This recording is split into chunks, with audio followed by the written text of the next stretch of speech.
अस्मद्गुरुभ्यो नमः। श्रीरङ्गसिंहगिरिदेशिकपादसेवा प्राप्ता अखिल द्रविडवेदरहस्य जातं श्रीगौतमान्वयजमाश्रितभागधेयं गोपालदेशिकमहं शरणं प्रपद्ये। श्रीमद्गौतमवंशनायकमणेर्गोपालसूरेसुतं तत्पादाम्बुजलब्धयुग्म निगमान्तार्थं सुशीलं सदा सद्विद्यासविनयादि सद्गुणनिधिं स्वाचार्यनिष्ठान्वितं वन्दे वैष्णवभूषणं तमनघं श्रीरङ्गरामानुजं कौशिकान्वयसञ्जातं वेङ्कटार्यतनूभवं वेदान्ताचार्यसच्शिष्यं उडैवर्लुगुरुं भजे।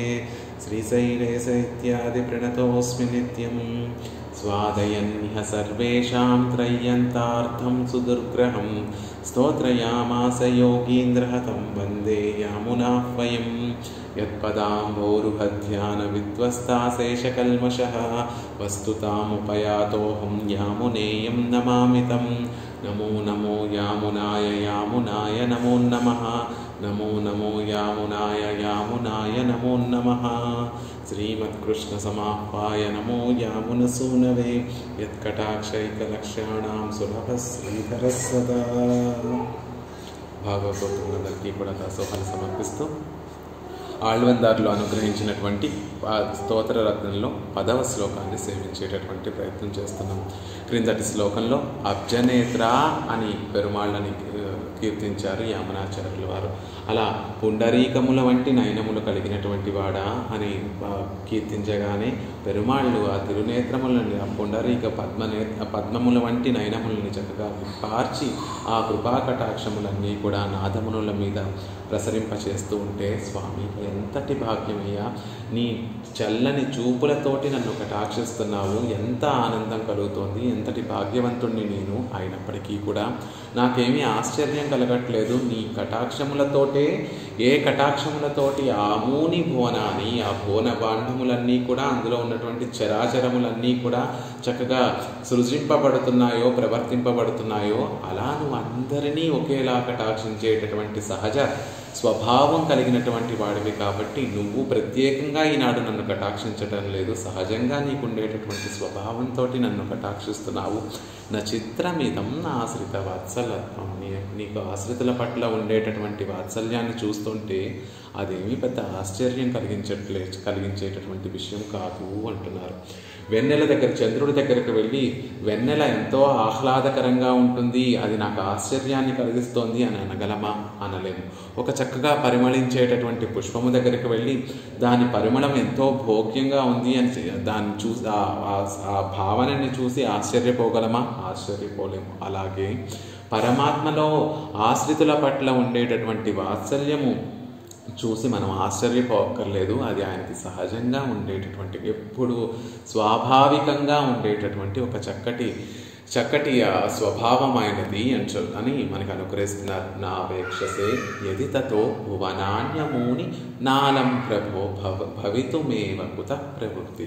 స్వామి, నువ్వు ఆ చల్లని కటాక్షములతోటి ప్రళయ సమయంలో నీలో చేరిపోయి, నీతో సమానంగా చేరిపోయాయా అన్నట్టుగా ఒక మూల పడి ఉన్నటువంటి ఆ ఆత్మవర్గము మీద, ఆ ప్రకృతి మీద, నామరూపాలు నశించిపోయి ఒక మూల పడి ఉన్నటువంటి ఆ ప్రకృతి తత్వము మీద నీ చల్లని కటాక్షములు ప్రవహింప చెయ్యకుండా ఉంటుంటే అవి ఇంతలా నిలిచి ఉండేవా, ఇంతలా సృజింపబడేవా, ఇంతలా నిలిచి ఉండేవా, ఇంతలా ప్రవర్తించి ఉండేవా అనేటటువంటి విషయాన్ని మనకి వ్యతిరేక అర్థంలో మనకి చెప్తున్నారు. వ్యతిరేక అర్థంలో ఎందుకు చెప్తున్నారు అంటే, అలా చెప్పడం ద్వారా వారు చెప్పాలనుకుంటున్నటువంటి ఆ అర్థాన్ని ఇంకా గొప్ప సుస్థిరంగా చెప్పడం వల్ల దాన్ని వ్యతిరేక అర్థంలో చెప్తున్నారు.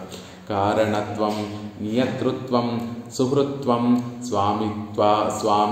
స్వామితా హరే వాత్సల్యమితి పంచైతే కంఠోక్త ఇహ సద్గుణా.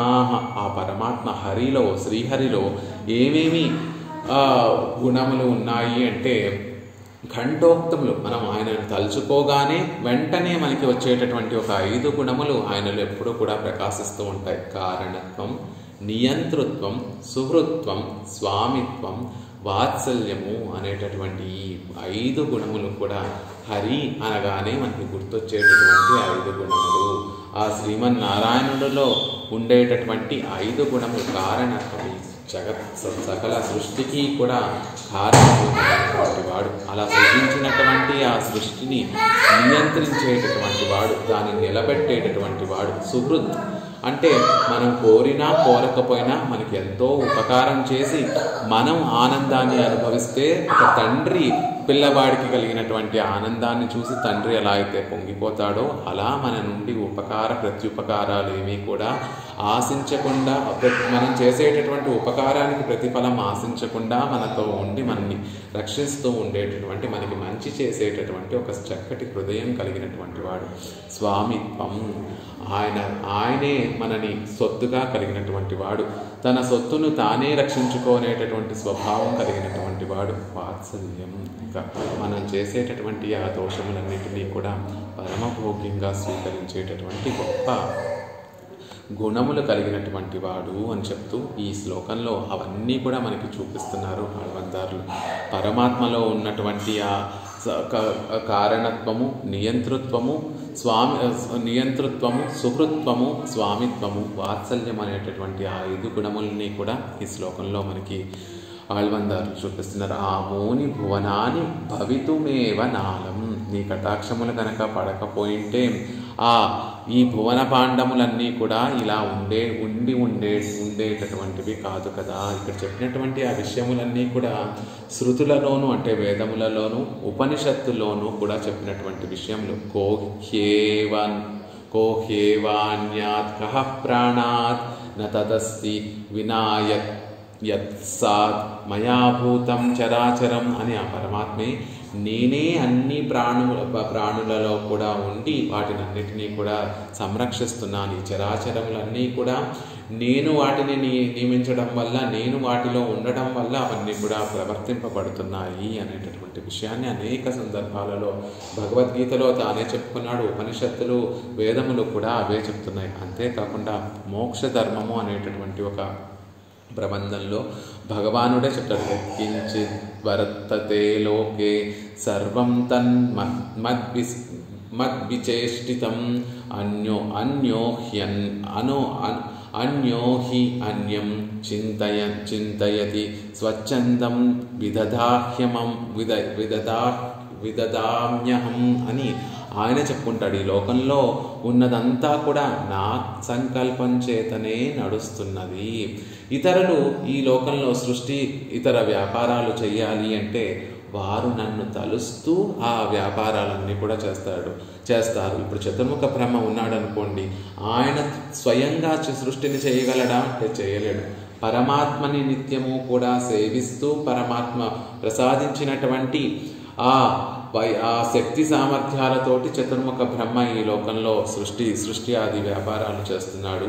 కానీ పరమాత్మకి అలా ఎవరినో చింతించవలసినటువంటి అవసరం లేదు. ఆయన స్వచ్ఛందం విదదామ్యహం, నేను స్వచ్ఛందంగా నేనే సంకల్పం చేసి ఈ లోకాలన్నిటినీ కూడా నేను ప్రవర్తింపచేస్తున్నాను అని చెప్తున్నారు. అలా పరమాత్మ ఈ లోకములన్నీ కూడా ప్రవర్తిస్తున్నాయి, ప్రవర్తింపబడ్డాయి అంటే దానికి కారణం ఆ స్వామే కదా. కుత ప్రవృత్తి ఉన్ సంకల్పం మొజియ ఉండాగవే మాట్టాదైవై ప్రవృత్తి పత్తాలే అని ఆయన సంకల్పం వల్లే ఈ లోకములన్నీ కూడా సృజింపబడుతున్నాయి.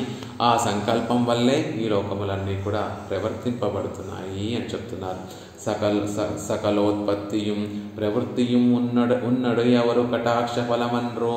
ఆ ఉత్పత్తి సకలము ఉద్భవించడము, సృజింపబడము అవన్నీ కూడా నిలిచి చక్కగా ప్రవర్తించడం అంతా కూడా నీ చిన్న కటాక్షము యొక్క ఫలమే కదా అంటున్నారు. అలా చెప్తూ ఎందుకు చేస్తున్నాడు పరమాత్మ ఇవన్నీ అంటే కూడా ఆయన సొత్తు కలిగినటువంటి వాడు కాబట్టి, ఆయన విభూతి ఇదంతా కదా కాబట్టి అనేటటువంటి విషయాన్ని చెప్తున్నారు. ప్రభో అనేటటువంటి ఒక పదంతో ఈ జగత్తునంతటినీ కూడా తనకు ఐశ్వర్యంగా కలిగినటువంటి వాడు అనేటటువంటి విషయాన్ని ప్రభో ఎలా అయితే లోకంలో చక్రవర్తులకి ఈ భూమి అంతా కూడా వారి రాజ్యములన్నీ కూడా చెంది ఉంటాయో, అలా ఈ లోకములు, ఆ లోకంలో ఉన్నటువంటి ఆ చిత్తు అచిత్ అనేటటువంటి తత్వములన్నీ కూడా పరమాత్మ యొక్క ఐశ్వర్యము అనేటటువంటి విషయాన్ని ప్రభు అనేటటువంటి మాటతో తెలియజేస్తున్నారు. జగత్కారణత్వ ప్రయుక్తమాన ఐశ్వర్యత్తై ఉడయవనే,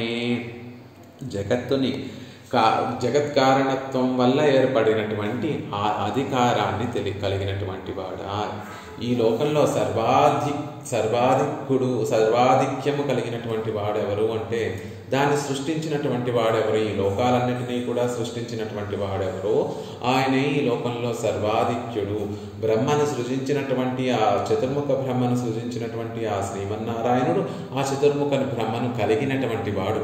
ఇప్పుడు తల్లిదండ్రులకి ఎలా అయితే బిడ్డలు తమవారు అన్నట్టుగా ఎలా అయితే భావిస్తారో, ఆ తల్లిదండ్రులు తమ బిడ్డల్ని ఎలా అయితే తమవారు, తమ సొత్తు అని ఎలా అయితే తమ కుటుంబంలో వారు అని ఎలా భావిస్తారో, అలా పరమాత్మకి ఈ లోకములన్నీ కూడా పరమాత్మకే చెందినటువంటివి. ఈ జగత్కారణత్వం వల్ల ఏర్పడినటువంటి గొప్ప ఐశ్వర్యం కలిగినటువంటి వాడు అనేటటువంటి విషయాన్ని ప్రభో అని చెప్తున్నారు. ఈ లోకములు, ఈ లోకంలో ఉన్నటువంటి ఆ తత్వములన్నీ, జీవరాశులన్నీ, ఆ ప్రకృతి తత్వం అంతా కూడా స్వామిదే, ఆ పరమాత్మదే అనేటటువంటి విషయాన్ని చెప్తున్నారు. జంతోరేవం నిసర్గ సహృదీ త్వయి నిత్య విభూతియుండాయిరుక్క ఇవ్వత్తై ఇజక్కయ్యాలే సయేకాకి నరమతే ఎన్నుంబడి తనిమై పట్టయాయ్ బ్రహ్మరుద్రాదిస్థావరాంతమాన జంతు జాతుక్కు கரண கலேவரங்களை கொடுத்து உன் குறை தீர்ந்தா என்னும்படி అకారణ సుహృత్తాన ఉన్ పక్కలిలే ఆ సర్వజంతో ఏవం నిసర్గ సుహృతి త్వయి. ఈ నిత్య విభూతిని కలిగినటువంటి ఆ స్వామి నిత్య విభూతి ఉండా ఇరుక్క ఇవ్వత్తై ఇజుక్కయ్యాలే. ఆయనకి ఆ నిత్య విభూతి ఉన్నప్పటికీ కూడా అసలు ఏమీ అవసరం పరమాత్మకి సృష్టి చేయవలసినటువంటి అవసరమే లేదు. హాయిగా ఈ విభూతి కన్నా, లీలా విభూతి కన్నా కూడా 3 రెట్లు అధికంగా ఉండేటటువంటి నిత్య విభూతి ఆయనకు ఉంది.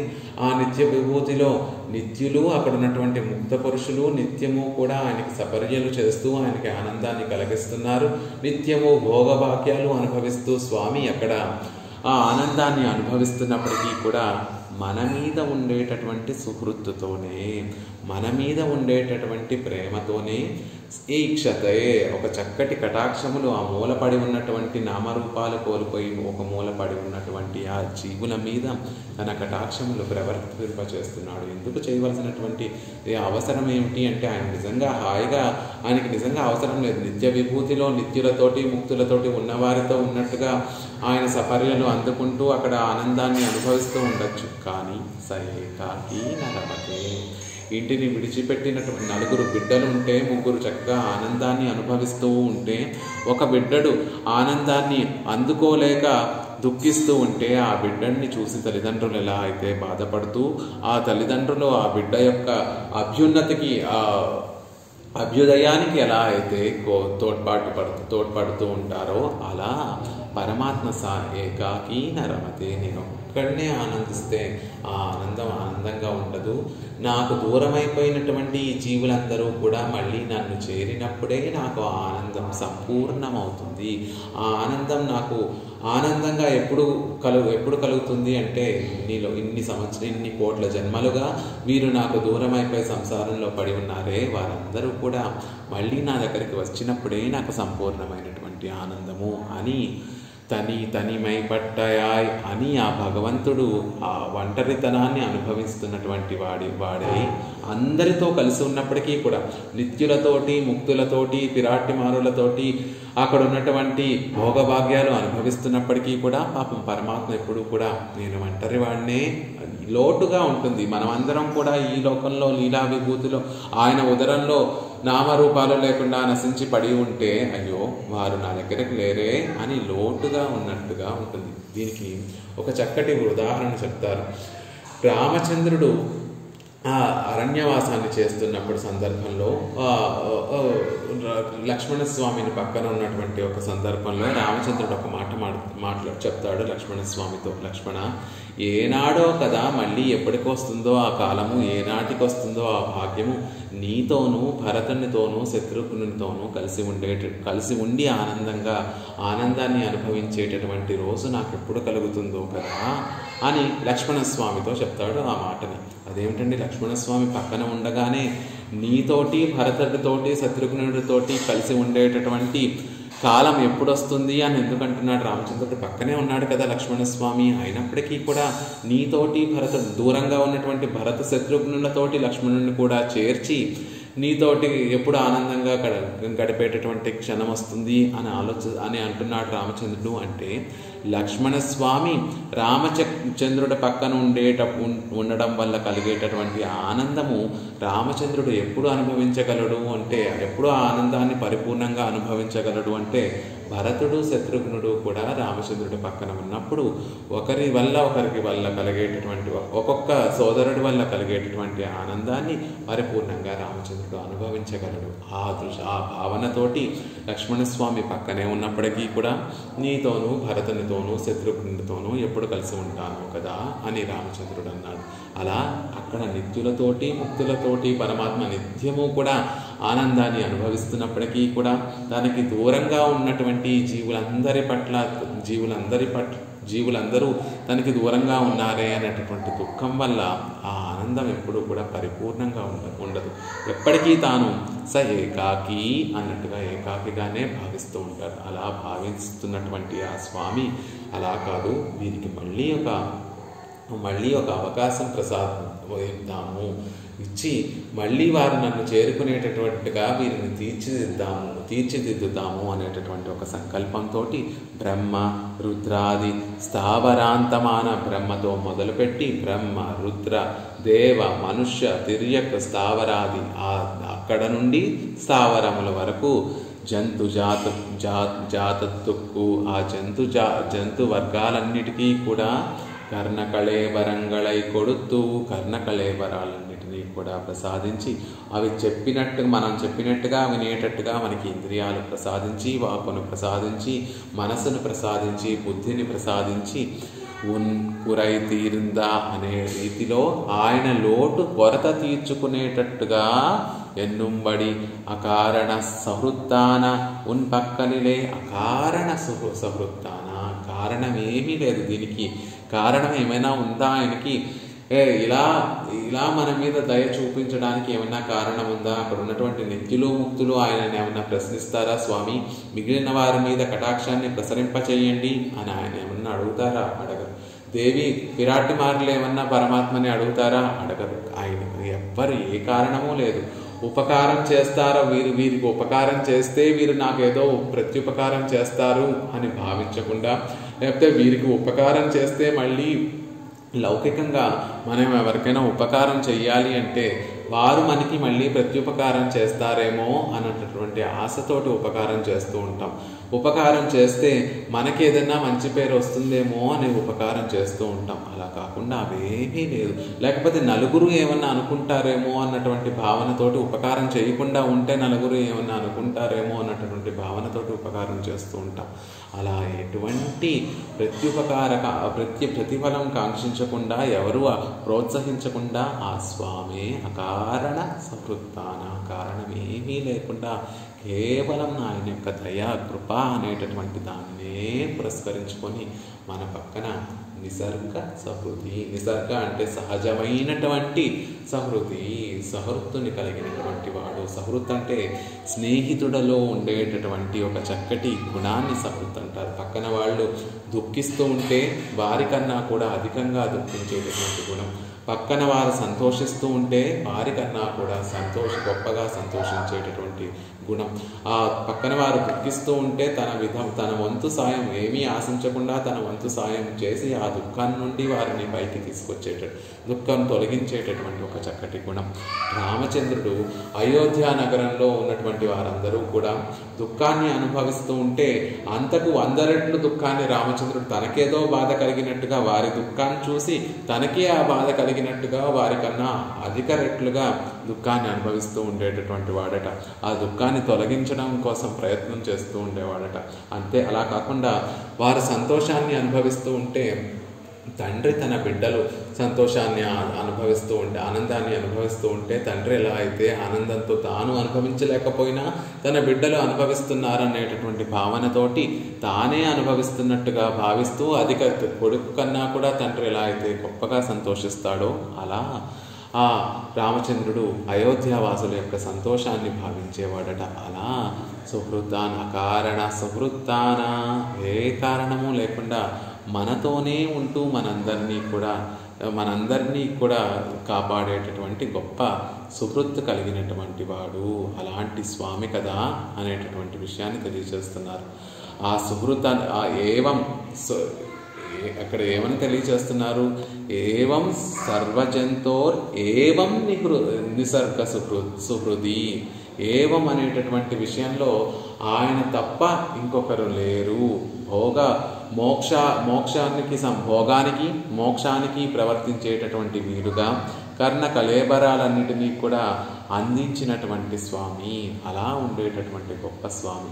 నిసర్గము అంటే స్వాభావికంగా ఉండేటటువంటి స్వామి, సహజంగా ఆ గుణం కలిగినటువంటి సుహృత్ అనేటటువంటి ఒక గొప్ప గుణము కలిగినటువంటి స్వామి. పరమాత్మకి చెప్పేటప్పుడు స్వాభావికి జ్ఞాన బలక్రియాచ అని ఎలా అయితే మనం చెప్తూ ఉంటామో అలా స్వభావంగా ఆయనలో కళ్యాణ గుణములన్నీ కూడా ఉంటాయి. మనలో ఆ కళ్యాణ గుణములన్నీ కూడా సందర్భానుసారంగా ఒక్కొక్కసారి ఒక్కొక్క గుణం వస్తూ ఉంటుంది, ఒక్కొక్కసారి గుణం కనిపించకుండా ఉంటుంది. కానీ పరమాత్మలో స్వాభావికంగా సహజంగా నిత్యము కూడా ఆ కళ్యాణ గుణములన్నీ కూడా ఆయనలో ప్రకాశిస్తూ ఉంటాయి అని చెప్తున్నారు. ఆ ముందు ప్రభు అనే ప్రభో అనేటటువంటి ఒక పదాన్ని ప్రయోగించి ఇక్కడ సుహృత్ అనేటటువంటి ఒక పదాన్ని ప్రయోగించడం చేత రెండూ ఆయనే, అంటే గొప్ప ఐశ్వర్యం కలిగినటువంటి పరాత్పరుడు ఆయనే, గొప్ప వాత్సల్యం కలిగినటువంటి సౌలభ్యం కలిగినటువంటి వాడు ఆయనే. మనం చేరుకోవాలి అంటే ముందు ఆ సుహృత్ అనేటటువంటి గుణము కావాలి. మనకి ఉపకారం చేసేటటువంటి వాడు అని తెలిస్తే ఎవరి దగ్గరకో వెళ్లకుండా మనకి ఆపద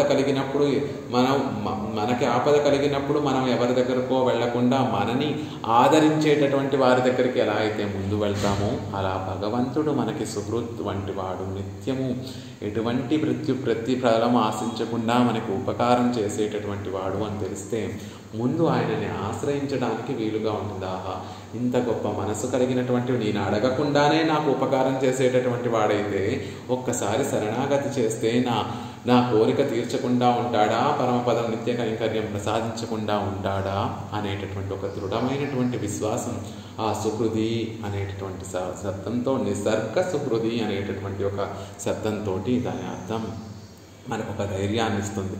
ప్రభువు అని చెప్పేటటువంటి ఆ పదము నిజంగానే మనల్ని ఆదరించేటటువంటి మనుషులు ఉన్నప్పటికీ కూడా వారికి ఆ శక్తి సామర్థ్యాలు లేకపోతే, నాకు వచ్చినటువంటి కష్టాన్ని తీర్చేటటువంటి శక్తి సామర్థ్యం లేకపోతే వారి దగ్గరికి వెళ్తే పాపం వారు వింటారు, విని మనకి ఏదో సాంత్వన వచనాలు పలుకుతారు, మన దుఃఖాన్ని కొంచెం ఉపశమనం చేయిస్తారే తప్ప ఆ దుఃఖాన్ని పూర్తిగా తొలగించలేనటువంటి సామర్థ్యం లేదు. కాబట్టి ఆ దుఃఖాన్ని తొలగించలేరు. కాబట్టి సామర్థ్యం ఉన్నటువంటి వారి దగ్గరికి వెళ్ళాలి, సుహృది అనేటటువంటి వారి దగ్గరికి వెళ్ళాలి. ప్రభో అని చెప్పడం ద్వారా జగత్తునంతటినీ కూడా సృజించినటువంటి వాడు కాబట్టి ఈ జగత్తునంతటినీ కూడా తన విభవంగా ఐశ్వర్యంగా కలిగినటువంటి వాడు అని చెప్పడం ద్వారా ఆయన నాకు స్వామి, నేను ఆయన సొత్తుని. కాబట్టి సొత్తుకి ఏదన్నా ఆపద కలిగి దుఃఖం కలిగితే అది దాని బాధ అది తీర్చుకోలేదు. దాని యజమాని ఎవరైతే ఉన్నారో వారే దానికి కలిగినటువంటి ఆ లోటుపాట్లన్నింటినీ కూడా తొలగించి దాన్ని మళ్ళీ సరిదిద్దుకుంటారు. కాబట్టి ప్రభో అని చెప్పడం ద్వారా సర్వస్య ప్రభుం ఈశానం సర్వస్య శరణం సుహృత్ అని శ్వేతాశ్వేతర ఉపనిషత్తు అని ఆ ఉపనిషత్తు యొక్క వాక్యాన్ని ఆళ్వందార్లు ఈ శ్లోకంలో మనకు తెలియజేస్తున్నారు. సర్వస్య ప్రభుం ఈశానం సర్వస్య శరణం సుహృతు. అందరినీ కూడా శాసించగలిగినటువంటి ప్రభువు ఆయనే, అందరి చేత కూడా శరణ్యుడైనటువంటి వాడు, అందరి చేత కూడా పొందబడేటటువంటి వాడు ఆయనే. ఎవరి దగ్గరికి వెళ్ళి ఆయన శరణాగతి చేస్తారో ఆయన ఆ శ్రీమన్నారాయణుడే. అందరినీ కూడా శాసించి నిలబెట్టేటటువంటి మహనీయుడు ఆయనే అని ఆ ఉపనిషత్తు చెప్తోంది. కాబట్టి ఆ ఉపనిషత్తులో ఉన్నటువంటి వాక్యాన్ని ఒక చక్కటి శ్లోకంలో మనకు అందిస్తున్నారు. ఈ సర్వజంతోహు అని చెప్పడం ద్వారా ఆ సర్వజంతోహు త్వయి అంటే సర్వజంతోహు అని చెప్పిన తర్వాత సర్వజంతోర్ ఏవం నిసర్గ సహృది త్వయి అని చెప్పడంలో ఆ త్వయి నువ్వే స్వామి అని చెప్పడంలో నువ్వు తప్ప ఇంకొకరు లేరు, నీకంటే ఇతరమైనటువంటి వారు లేరు అనేటటువంటి విషయాన్ని తెలియజేస్తుంది. త్వయి నువ్వే కదా నిసర్గ సహృది అని చెప్పడం ద్వారా నీకన్నా ఇంత గొప్ప మనసు కలిగినటువంటి వారు మరొకరు లేరు కదా స్వామి అని చెప్తున్నారు. ఆ సర్వజంతో అని చెప్పడం ద్వారా పతిం విశ్వస్యాత్మేశ్వరం, ఈ విశ్వానికంతటికీ కూడా పతి ఆత్మ రెండు కూడా ఆయనే. పతి అని అందరినీ శాసించేటటువంటి వాడు, భరించేటటువంటి వాడు అని పతి అని చెప్తున్నారు. ఆత్మకు ఈశ్వరుడు అని చెప్పడం ద్వారా మనలో ఉండి మనం కోరుకున్న ఆయన మీద ద్వేషమున్నా, ఆయన మీద సానుకూలమున్నా ద్వేషమున్నా కూడా అవేమీ లెక్క చేయకుండా మనం ధరించేటట్టుగా మన హృదయం మన ఆత్మలో అంతర్యామిగా ఉండి మనం నిలబెట్టేటటువంటి వాడు అవుతున్నాడు. సకారణం కారణాధిపాధిపః, కరణములన్నిటికీ కూడా ఈ కరణములన్నీ కూడా చక్కగా ప్రవర్తిస్తున్నాయి, ఇంద్రియములన్నీ కూడా ప్రవర్తిస్తున్నాయి. ఆ ఇంద్రియములన్నిటికీ కూడా అధిపతి అయినటువంటి వాడు ఎవరు అంటే ఈ జీవుడు. ఈ ఇంద్రియములన్నీ కూడా నువ్వు చెప్పినట్టుగా నడుచుకుంటున్నాయి అంటే దానికి కారణం లోపల ఉన్నటువంటి జీవుడు ఉన్నాడు. కాబట్టి ఆ జీవుడు ఈ ఇంద్రియాలను ప్రవర్తించమని చెప్తున్నాడు. కాబట్టి ఇంద్రియములన్నీ కూడా చక్కగా నడుచుకుంటున్నాయి. అదే ఒక్కసారి ఈ జీవుడు ఈ శరీరాన్ని విడిచిపెట్టి బయటకు వస్తే ఒక్క ఇంద్రియం కూడా పనిచేయదు. కాబట్టి ఈ ఇంద్రియములన్నిటినీ కూడా నియమించేటటువంటి వాడు ఆ జీవుడు. ఆ జీవునికి కూడా నియంత అయినటువంటి వాడు ఆ స్వామి. సకారణం కారణాధిపాధిపః, ఈ ఇంద్రియములన్నిటినీ కూడా శాసించేవాడు జీవుడైతే ఆ జీవుణ్ణి కూడా శాసించేటటువంటి వాడు ఆ శ్రీమన్నారాయణుడు అంటున్నారు.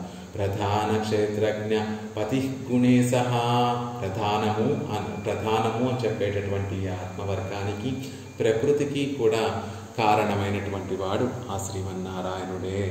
పతీనాం పరమం పరస్తాత్ అని ఈ లోకంలో చెప్పబడేటటువంటి వారు ఎంతోమంది ఉన్నారు. పతులు అంటే పాలించేటటువంటి వారు, భరించేటటువంటి వారు అని చెప్పబడేటటువంటి వారందరినీ కూడా వారికి కూడా పతి అయినటువంటి వారు, జీవునికి పతులుగా ఈ లోకంలో చలామణి అయినటువంటి వారందరికీ కూడా ఆయన వారి పైన ఆయన నుండి వారిని శాసించేటటువంటి పతీనా పరమం పరస్తాత్, లోకంలో శాసించేటటువంటి వారందరినీ కూడా శాసించేటటువంటి గొప్ప మహనీయుడు.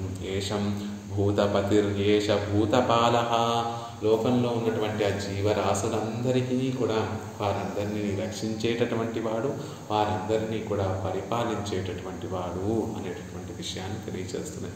అలా సర్వజంతోహో అని చెప్పడం వల్ల చతుర్ముఖ బ్రహ్మ నుండి స్థావర పర్యంతము ఉన్నటువంటి వారందరికీ కూడా సహృదిగా ఉండేటటువంటి సహృద్ అనేటటువంటి ఒక గుణముతోటి వారందరికీ నిత్యము కూడా ఉపకారం చేసేటటువంటి స్వామి అన్నటువంటి విషయాన్ని మనకి తెలియజేస్తున్నారు. స్వామిన్ ఇవత్తై ఉండాకు గిరైదు ఉన్ పేరాగా వేండిత్తు ఇవత్తోడుండాన కుడల్ తుడక్కిరే. అసలు ఇలా ఉండడానికి ఎందుకండి? ఇలా పరమాత్మ మనకి కరుణ కలేబరాలు ఇస్తూ, మన ఆత్మకి అంతర్యామిగా ఉంటూ, మనకి శాస్త్రాన్ని ఇస్తూ, మనం ఎలా నడుచుకోవాలో తెలియచేస్తూ, మనకి వెన్నంటి ఉండి మనని ఉజ్జీవించాలి అని ఇంత ప్రయత్నం, ఇంత కష్టం ఎందుకు చేస్తున్నాడు అంటే, అసలు జీవులందరినీ సృష్టించడం ఎందుకండి అంటే, ఇవత్తై ఉండాక్కుగిరైదు ఉండేలాగా వేండిత్తు ఇవత్తోడుండాన కుడల్ తుడక్కిరే. ఆయన ఈ పనినంతటినీ కూడా సృష్టించడము, ఆ తర్వాత మనందరినీ కూడా ప్రవర్తింపచేయడం అనేటటువంటి ప్రయోజనం, ఈ పనంతటినీ కూడా ఆయన ఉంటేరాగా నీ ప్రయోజనం కోసమే కదా నువ్వు ఇలా చేస్తున్నావు అంటున్నారు. అలా ఆయన ప్రయోజనం కోసం, ఆయన ఆనందం కోసం ఇవన్నీ కూడా చేయడం వల్ల ఇలా ఆయనతో ఉండేటటువంటి ఒక గర్భ సంబంధాన్ని మనకి వివత్తోడు ఉండాన కుడల్ తుడిక్కిరే. ఆయనతో ఉండేటటువంటి ఒక సంబంధాన్ని, గర్భ సంబంధ సంబంధాన్ని మనకి స్వామిన్ అనేటటువంటి పదంతో మనకి తెలియచేస్తున్నారు. ఏ స్వామి యొక్క సంకల్పం వల్ల మనం ఈ లోకంలో పుడుతున్నాము, అలా పుట్టడం ఆ పరమాత్మ యొక్క సంకల్పం యొక్క పర్యవసానం. కాబట్టి ఆ స్వామికి నాకు ఒక ఇప్పుడు తల్లికి బిడ్డడికి ఎలా అయితే అభ్యాజమైనటువంటి, ఎవరు చెప్పక్కర్లేకుండా ఎలా అయితే ఒక సహజమైనటువంటి ఒక సంబంధం ఉంటుందో, అలా పరమాత్మకి నీకు కూడా ఒక సహజమైనటువంటి ఒక సంబంధం ఉంది. ఆయన స్వామి, నువ్వు భక్తుడు. అది మనకి ఎలా తెలుస్తుందండి అంటే, ఆయన ఈ లోకాలన్నిటినీ కూడా సృజించినటువంటి వాడు, ఈ లోకంలో ఉన్నటువంటి వాటన్నిటికీ కూడా కారణమైనటువంటి వాడు అనేటువంటి విషయం ద్వారా ఆ సహజమైనటువంటి సంబంధం మనకు తెలుస్తుంది. బిడ్డ ఎక్కడున్నా కూడా తల్లి స్పర్శ కలగగానే ఆ బిడ్డడు ఎలా అయితే ఆ తల్లిని, ఇప్పుడు 10 మంది స్త్రీలు వెళ్ళి ఆ ఒక చంటి పిల్లవాడిని ముట్టుకుంటే ఎవరు చెప్పక్కర్లేకుండా ఆ స్పర్శ జ్ఞానంతోనే ఆ పిల్లవాడు తల్లిని ఎలా అయితే గుర్తించగలడో, సహజమైనటువంటి సంబంధంతో ఆ తల్లిని ఎలా అయితే గుర్తించగలడో, అలా మనము కూడా సహజంగా పరమాత్మ స్వామి మనం ఆ సొత్తు అనేటటువంటి విషయాన్ని గుర్తించగలగాలి. కానీ ఈ ప్రకృతి ప్రభావం వల్ల, ఈ అజ్ఞానం వల్ల మనం ఆ విషయాన్ని మర్చిపోయి పరమాత్మని కోల్పోతున్నామే. కాదు, ఆయన మనకి స్వామి అని మళ్ళీ మనకి ఒకసారి గుర్తు చేస్తున్నారు. జగత్తునంతా కూడా సృజించినందువల్ల ఆయన అలా చూసుకున్నా కూడా ఆయనతో మనకు ఒక గర్భ సంబంధం ఉంది అన్నటువంటి విషయాన్ని చెప్తున్నారు. సముద్దిశ్య ఉపాదత్తే ఎన్రిరే అభియుక్త వార్తయ్యం సముద్దిశ్య శ్రీమాన్ ఉపాదత్తే అని భగవంతుడు సృష్టి స్థితి నియమనం మొదలైనటువంటి కార్యాలతోటి చేతన అచేతనాలన్నిటినీ కూడా అనేటటువంటి ఆ వస్తువులన్నిటినీ కూడా తన కోసం స్వీకరిస్తున్నాడు. అసలు ఇవన్నీ కూడా చేయడం ఎందుకు? వాటినన్నిటినీ కూడా వాటిలో ఉండి చేయడం, రక్షించడం దేనికోసం అంటే తన కోసమే కదా. పరాశర భట్టర్ వారు మనకి శ్రీరంగ రాజస్తవంలో మనకు అందించినటువంటి ఒక శ్లోకంలో చెప్తారు. పరమాత్మ సృష్టించడము, వాటిని రక్షించడము, మళ్ళీ వాటిని నియమనం చేయడం, మళ్ళీ వాటిని ప్రళయంలో మళ్ళీ వాటిని నామరూపాలు కోల్పోయినటువంటి ఆ వాటినన్నింటినీ కూడా రక్షించడం అనేటటువంటి కార్యములన్నీ కూడా తన సొత్తు కాబట్టి, అవన్నీ తన సొత్తు కాబట్టి సొత్తును యజమానే రక్షించుకుంటాడు. కాబట్టి ఈ వ్యాపారాలన్నీ కూడా మన కోసమే పరమాత్మ చేస్తున్నాడు, తన కోసమే ఇవన్నీ కూడా చేస్తున్నాడు అనేటటువంటి విషయం చెప్తున్నారు. తాను స్వామి కాబట్టి తన సొత్తును తానే కాపాడుకోవాలి. కాబట్టి మళ్ళీ మనకు ఒక అవకాశం ఇచ్చి మళ్ళీ ఈ సంసారం పుట్టడము మరణించడం అనేటటువంటి వలయం నుండి మనం ఒక్క జన్మలో అయినా దానిని ఛేదించుకునేటటువంటి పరమాత్మ కటాక్షంతో దాని నుండి వెలువడి మళ్ళీ ఈ లోకంలోకి రాకుండా ఉండేటటువంటి నిత్య విభూతి చేరుకుంటాడేమో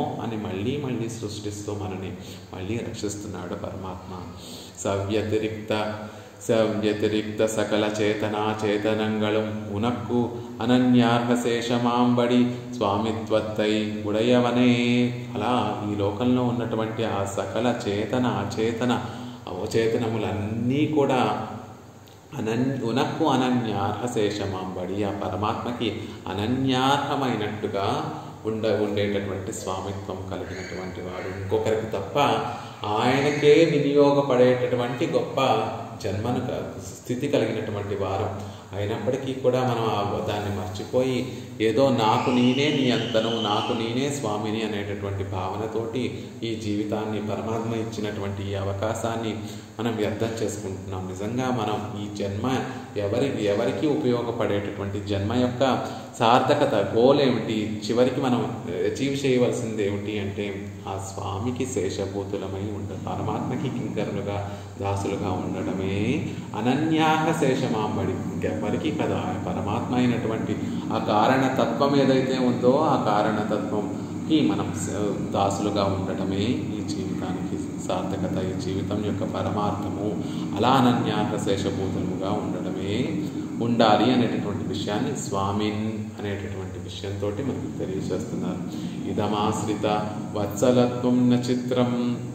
అలాంటి వాత్సల్యాన్ని చూపించేటటువంటి నీ వాత్సల్యం ఈనోడు అంత గొప్పగా సృజించి ఈ లోకంలో ఉన్నటువంటి జీవరాశులన్నిటినీ కూడా వాటి వెన్నంటూ ఉండి వాటిని ఉజ్జీవించేటటువంటి నీ కృషి చూస్తుంటే, నీ వాత్సల్యం చూస్తుంటే, ఈనాడు నువ్వు నా మీద చూపించేటటువంటి వాత్సల్యాన్ని చూస్తుంటే నాకు గొప్ప ఆశ్చర్యం కలగట్లేదండి. గొప్ప సూర్యుడిని నిత్యము కూడా చూసేటటువంటి వాడు ఒక చిన్న దీపపు కాంతిని చూస్తే ఎలా అయితే ఆశ్చర్యపోడో, ఎందుకంటే ఆ గొప్ప సూర్యకాంతి యొక్క జ్ఞానం తెలిసినటువంటి వాడు కాబట్టి చిన్న దీపం యొక్క వెలుగు అంత పెద్ద అతిశయాన్ని ఎలా అయితే కలిగించదో, నువ్వు మేము అడగకుండానే మాకు కర్ణ కళేబరాలు ఇచ్చి మాలో ఉండి మమ్మల్ని నిత్యము కూడా పరివర్తన చెందేటట్టుగా ఉజ్జీవించేటట్టుగా నిత్యం నువ్వు సంకల్పిస్తూ కృషి చేస్తూ మా మీద అవ్యాజమైనటువంటి వాత్సల్యాన్ని చూపుతున్నావు. ఇప్పుడు నా మీద ప్రత్యేకంగా నువ్వు కటాక్షములు చూపిస్తున్నావు. దాన్ని చూస్తే నాకేమీ పెద్ద ఆశ్చర్యం కలగటం లేదయ్యా, ఇది నీకు సహజంగా ఉండేటటువంటి గుణమే కదా అని అంటున్నాను. సకల వాన్మనసా గోచరమాన భగవత్ విషయస్తోత్రత్తుక్కు యోగ్యనాంబడి ఎన్ పక్కలుండాన వాత్సల్యమునక్కు ఆశ్చర్యమో కిమిత్ర చిత్రం ఇత్యాది. ఎవరి వాక్కుకు మనసుకు కూడా అందనటువంటి ఆ భగవద్ విషయం యొక్క స్థితిని నేను చేయడానికి తగినటువంటి యోగ్యతను కలిగినటువంటి వాడినయ్యేటట్లుగా నువ్వు నా మీద వాత్సల్యాన్ని చూపించావే. ఈ వాత్సల్యం చూస్తుంటే ఆశ్చర్యం కలుగుతుందా? లేదు స్వామి, ఇందులో ఆశ్చర్యం ఏమీ లేదు. జగత్తునంతటినీ కూడా గొప్ప దయతోటి సృజించి మళ్ళీ అనేక అవకాశాలు ఇచ్చేటటువంటి ఆ వాత్సల్యం ముందు నన్ను పరివర్తన నన్ను తీర్చిదిద్ది నన్ను కటాక్షించి నీ వైభవాన్ని చెప్పేటట్టుగా నన్ను కటాక్షించడంలో ఇదేమీ పెద్ద ఆశ్చర్యం కాదు అంటున్నారు. ఇత్తాల్ జగత్కారణత్వత్తాలే సర్వోత్కృష్టమెన్றும் కారణస్తుధ్యేయః என்று సర్వ సమాశ్రయణీయం என்றும் ఇలా చెప్పడం. ఈ శ్లోకంలో ఇలా ఆశ్రిత వాత్సల్యత్వాన్ని కారణత్వాన్ని ఇవన్నీ కూడా చెప్పడం ద్వారా ఒక పక్కనేమో ఆయన పరత్వాన్ని చెప్తున్నారు, ఒక పక్కనేమో అందరి చేత ఆశ్రయించడానికి తగినటువంటి వాడు. జగత్కారణత్వత్తాలే సర్వోత్కృష్టనెన్றுం. అలా జగత్తంతటికీ కూడా కారణభూతుడైనటువంటి వాడు కాబట్టి సర్వోత్కృష్టుడు, ఆయనే సర్వాధిక్యుడు.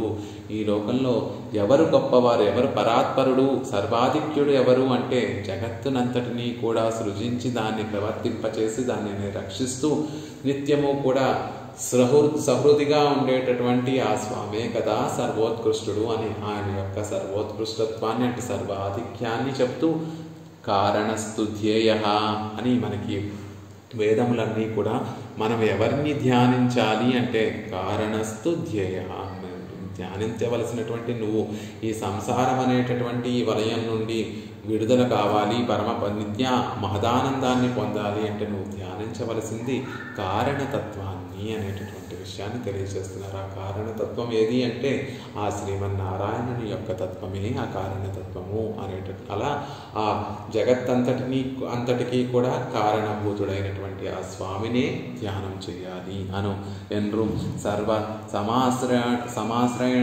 సమాశ్రయణీయమన్రుం. ఆయన అందరినీ సృజించినటువంటి వాడు కాబట్టి వీళ్ళకే ప్రభువు వీళ్ళకే స్వామి అనే తేడా లేకుండా అన్నిటినీ ఆయనే సృజించాడు. ఈ లోకంలో ఉన్నటువంటి అన్నిటినీ ఆయనే సృజించాడు. కాబట్టి అందరి చేత కూడా ఆశ్రయించడానికి తగినటువంటి వాడు. వీరే ఆశ్రయించాలి, వీరే ఆశ్రయించకూడదు అనేటటువంటి తారతమ్యాలు లేకుండా అందరినీ తానే సృజించాడు. కాబట్టి అందరికీ ఆయన స్వామి, కాబట్టి అందరికీ ఆ గర్భ సంబంధం సహజంగా ఉంటుంది. కాబట్టి అందరూ ఆయనని ఆశ్రయించడానికి వీలైనటువంటి వారు అనేటటువంటి విషయాన్ని మనకి ఈ శ్లోకంలో ఆయన పరాత్పరుడు, అందరి చేత కూడా ఆశ్రయించడానికి తగినటువంటి వాడు అనేటటువంటి విషయాన్ని చెప్తున్నారు. ఏషహ్యే ఆనందయాతి ఎండ్రు ప్రాప్యనెండ్రుం. అంతేకాకుండా ఎవరైతే ఆ జగత్కారణభూతుడైతే ఎవరైతే ఉన్నారో ఆయనే ఆనందయాతి, ఆయనే మనకి ఆనందాన్ని కలగజేసేటటువంటి వాడు. ఈ లోకంలో మనతోనే ఉండి మనకి దుఃఖాలను తొలగిస్తూ ఈ లోకంలో లౌకికమైనటువంటి ఆనందాలు కలగజేసేటటువంటి వాడు. శరీర సంబంధాన్ని, జన్మ పరంపరలన్నిటినీ కూడా తొలగించి మహదానందాన్ని కలిగించేటటువంటి వాడు ఆయనే కదా. ఎవరైతే ఈ లోకంలో ఒక విత్తుని నాటితే ఆ విత్తుని నాటి ఉన్నటువంటి ఆ రైతే ఆ విత్తుకి కావాల్సినటువంటి నీటిని, ఆ విత్తుకు కావాల్సినటువంటి సారాన్ని ఎలా అయితే ఏర్పరిచి ఆ విత్తనము చక్కటి మొక్కగానో వృక్షముగానో అయ్యేటట్టుగా ఎలా అయితే కాపాడుకుంటూ దానికి కావాల్సినటువంటి పోషక పదార్థాలు, దానికి కావాల్సినటువంటి ధారకమైనటువంటి విషయాలన్నీ కూడా ఎలా అయితే తానే అందిస్తూ ఉంటాడో అలా ఈ జీవులకి ఆనందాన్ని కలగచేసేటటువంటి వాడు ఆయనే. ఎవరైతే ఈ కర్ణకళేబరాలు ఇస్తూ ఒక జీవితాన్ని, ఒక జన్మని మనకి ప్రసాదిస్తున్నాడో ఆయనే ఆనందాన్ని కూడా కలగచేసేటటువంటి వాడు. ఇహలోకంలో నువ్వు ఆనందాన్ని పొందాలనుకుంటున్నావా? ఆయననే ఆశ్రయించు. ఆయనే ఆనందం స్వరూపుడు. నువ్వు లౌకికమైనటువంటి విషయాలు అప్పుడప్పుడు నీకు ఆనందాన్ని కలిగిస్తాయి, మళ్ళీ మరుక్షణం దుఃఖాన్ని కలిగిస్తాయి. కానీ ఆయనని పట్టుకుంటే నిత్యము కూడా ఆనందమే కలుగుతుంది. నువ్వు పట్టుకున్నప్పుడు ఆనందం కలుగుతుంది, చివరికి నువ్వు పొందేటటువంటి ఫలము కూడా ఆనందమయంగా ఉంటుంది అని. ప్రాప్యనెండ్రుం సృష్టి ఆదిగళే తన్ పేరాగ పన్నుగయ్యాలే సర్వస్వామి ఎన్రుం. అందరికీ స్వామినే. సృష్టి ఇత్యాది విషయాలన్నీ, వ్యాపారాలన్నీ కూడా తన పేరాగా తన కొరకే ఆయన చేసుకుంటున్నాడు. కాబట్టి సర్వస్వామి. తన సొత్తును, ఒక బురదలో పడిపోయినటువంటి తన విలువైనటువంటి ఒక వజ్రాన్ని తానే యజమాని ఎలా అయితే ఆ బురదలోకి దిగి ఆ బురదలో పడినటువంటి ఆ రత్నాన్ని తీసి శుభ్రం చేసుకొని మళ్ళీ ఎలా అయితే భద్రంగా దాచుకుంటాడో అలా ఒక నామరూపాలు లేకుండా పడినటువంటి ఆ జీవవర్గానన్నిటికీ కూడా మళ్ళీ ఆ చక్కగా ఒక జన్మను ప్రసాదించి, చక్కటి శరీరాన్ని ప్రసాదించి, చక్కటి కర్ణ కళేబరాలన్నిటినీ కూడా ప్రసాదించి, మళ్ళీ మనం శాస్త్రం అనేటటువంటి దీపాన్ని ప్రసాదించి, అయినా మనం శాస్త్రాన్ని అవలంబించకపోతే ఆ యజమానే బురదలోకి అక్కడ దిగి వచ్చి ఆ బురదలో ఉన్నటువంటి ఆ రత్నాన్ని ఏరుకోవడానికి ఆ స్వామి అవతారాలుగా ఈ లోకంలోకి పైనుండి పరమపదం ఉన్నత స్థితి నుండి ఒక తక్కువ స్థితిలోకి దిగి వచ్చి తానే మనందరినీ కూడా ఉజ్జీవిస్తున్నాడు. అలా పరమాత్మ వేయించేసి ఉండేటటువంటి అవతారాలలో అర్చా తిరుమేనిగా ఈనాడుకి కూడా మన ఎదురుగుండా ఉండి మనల్ని కటాక్షిస్తున్నాడు. అంతర్యామిగా మనలో ఉండి మనల్ని నిత్యము కూడా కటాక్షిస్తూనే ఉన్నాడు. కాబట్టి అందరికీ కూడా స్వామి ఆయనే. సృష్టిలో వీరికి వారికి అనేటటువంటిది కాకుండా ఆ సృష్టి చేయడం అనేటటువంటిది తనకి ఇష్టం, తన కోసమే. కాబట్టి ఆయన అందరికీ స్వామి, సర్వస్వామి అంటూ అందరికీ తానే స్వామి అయినటువంటి వాడు. తాం స్తోత్రத்திலே மூளும்படி முகம் காட்டுகையாலே ఆశ్రిత వత్సలెన్రుం సొల్లిత్తాయెత్తు. మరి ఇలాంటి కారణతత్వాన్ని ధ్యానించాలి అని చెప్తున్నారు. ఇలాంటి ఒక తత్వము మనకి ఆనందాన్ని ప్రసాదించాలి అని చెప్తున్నారు. ఇలాంటి ఒక తత్వం మనందరికీ స్వామి అని చెప్తున్నారు. మరి ఆ తత్వం ఏమిటండి అంటే, ఇలా ఆ తత్వమే శ్రీరంగంలో శ్రీరంగనాథుడిగా మన కళ్ళతో, చర్మచక్షువులతో మనం చూడడానికి వీలుగా ఉండేటట్టుగా పశ్చా తిరుమేనిని స్వీకరించి చక్కగా మన ముందు వేయించేసి ఉన్నాడే. తాం స్తోత్రத்திலே ముళ్ళుంబడి ముఖం కాట్టుగయ్యాలే. మనం స్తోత్రం చేయడానికి వీలుగా తన ముఖాన్ని మనకి అందించినటువంటి వాడు అర్చా తిరుమేనిగా వేయించేసి ఉండి ఎవరిని స్తోత్రం చేయాలి? ఆ కారణతత్వం ఎలా ఉంటుంది? ఆ ఆనందాన్ని ప్రసాదించేటటువంటి తత్వం ఎలా ఉంటుంది అంటే ఇదిగో ఒక దివ్యమంగళ విగ్రహాన్ని కలిగి ఉండి దివ్య కళ్యాణ గుణములు కలిగి ఉండి మనం ఎలా చెప్తే అలా నడుచుకునేటట్టుగా అర్చకులు ఎలా చెప్తే అలా అర్చకుల యొక్క పరాధీనంగా ఉండేటటువంటి ఒక తత్వం ఏదైతే ఉందో అర్చా తిరుమేని తత్వం ఏదైతే ఉందో అది కదా దాన్ని కదా మనం స్తోత్రం చేయాలి. అంటే ఈ కారణతత్వము ఆనందాన్ని ప్రసాదించేటటువంటి తత్వం ఇదంతా కూడా ఫిలాసఫికల్గా ఉంటుంది. అంటే ఏదో మన ఊహల్లో మనకి ఒక జ్ఞానసారంగా ఒక జ్ఞాన ప్రవాహంగా ఉంటుంది, లేకపోతే మనం మనసులో ఊహించుకునేటటువంటిగా ఉంటుంది. అలా కాకుండా మన కళ్ళకి గోచరించేటట్టుగా ఆ కారణతత్వం ఏదైతే వచ్చి అర్చా తిరుమేనిగా వేయించేసి ఉందో ఆ అర్చా తిరుమేనిని సేవిస్తూ మనం స్తోత్రం చేసేటట్టుగా మనకి అలా ఉపకారం చేస్తుందో అది కదా ఆశ్రిత వాత్సల్యం అంటే. నిత్యము కూడా నిత్యులతోటి పిరాటిమానులతోటి సేవింపబడేటటువంటి ఆ స్వామి అర్చకులకి పరాధీనుడై మనందరికీ పరాధీనుడై మనం ఎప్పుడు ఏ ఉపచారం చేస్తానంటే వచ్చి ఆ ఉపచారాన్ని స్వీకరిస్తూ మనం ఎన్ని ఉపచారాల పేరిట ఎన్ని అపచారాలు చేసినా ఆ అపచారాలన్నిటినీ కూడా భోగ్యంగా స్వీకరించేటటువంటి వాడిగా మారిపోయి ఉన్నాడే. అది కదా ఆశ్రిత వాత్సల్యం అంటే. మనస్సుతోటి వాక్కులతోటి అంతని గొప్ప వైభవం కలిగినటువంటి ఆ స్వామి మన కోసం మనస్సు చూసి ఆయనను చూసి సేవించి స్తుతించడం కోసం ఒక అర్చా తిరుమేనిని పొంది మనకి ఇంతలా వస్తుడైపోయాడే. ఇది కదా ఆశ్రిత వాత్సల్యం అంటే అనేటటువంటి విషయాన్ని చెప్పబడింది. అలా మనం స్తోత్రం చేయడానికి తన ముఖాన్ని తన తిరుమేని అద్వితీయమైనటువంటి ఆ ప్రాకృతమైనటువంటి తన తిరుమేనినంతటినీ కూడా ఆ పరమపదాన్ని విడిచిపెట్టి అర్చామూర్తిగా ఈ లోకంలోకి వేయించేసి ఉన్నారు. కాబట్టి అది ఆశ్రిత వాత్సల్యం అంటే అంటున్నారు. ఆయన వాత్సల్యం ఎలాంటిది అంటే రిపూనామపి వత్సల. రామచంద్రుడి గురించి చెప్తారు. రిపూనామపి వత్సల అంటే శత్రువుల పట్ల కూడా వాత్సల్యం చూపించేటటువంటి గొప్ప స్వభావం కలిగినటువంటి వారు. లోకంలో భగవంతుడు అనేటటువంటి వారిని విశ్వసించేటటువంటి వారు ఉంటారు, విశ్వసించినటువంటి వారు కూడా ఉంటారు. అలా విశ్వసించినటువంటి వారు నా వారు కాదు అని వారిని విడిచిపెట్టేయట్లేదు స్వామి. అలాంటి వారిలో కూడా వారికి ఆత్మకి అంతర్యామిగా ఉండి వారిని ప్రవర్తింపచేస్తున్నాడు పరమాత్మ. అలా వారికి కూడా ఉపకారం చేస్తున్నాడు. వారి కర్మానుసారంగా వారికి రావాల్సినటువంటి ఫలాలన్నిటినీ కూడా పరమాత్మ చక్కగా వారి చేత అనుభవింపచేస్తున్నాడు. కాబట్టి వారికి ఎంతో ఉపకారం చేస్తుంది. ఇలా ఒకరు గొప్పవారు, ఒకరు నావారు, ఒకరు పరాయి వారు అనేటటువంటి తేడా లేకుండా అందరినీ సమానంగా కటాక్షించగలిగినటువంటి గొప్ప మనస్సు కలిగినటువంటి వాడు. అది ఆశ్రిత వాత్సల్యం అంటే అనేటటువంటి విషయాన్ని తెలియజేస్తున్నారు.